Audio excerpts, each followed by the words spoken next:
mga nagla-last minute shopping sa Divisoria, Maynila naman at mabenta ang mga pinaniniwalaang Lucky Charms at mga bilog na prutas. Tinutukan niya ni Katrina Song. Year of the Fire Rooster ang taong papasok at maswerte raw ang taong ito para sa mga naghahanap ng pag-ibig. And this year is a love harmony year, no?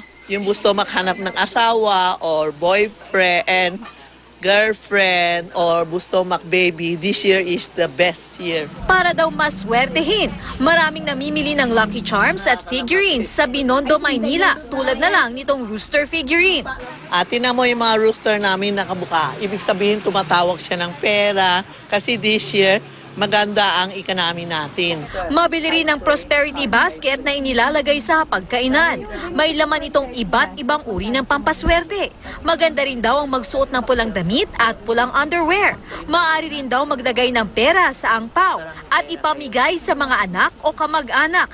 Ilalagay raw ang mga ito sa ilalim ng unan ngayong gabi.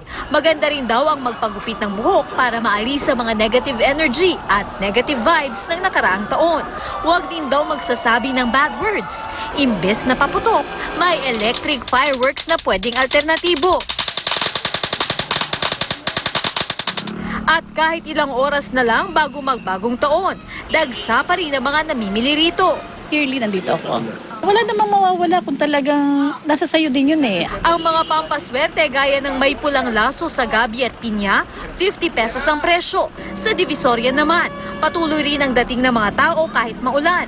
Mabili ang mga bilog na prutas tulad ng ponkan na 3 for 50 pesos, grapes na 140 per kilo, at peras na 50 for 100 pesos. Huling araw na ng 2016 eh. Kaya kailangan mamili ng maaga eh. Katrina Son, nakatutok, 24 oras.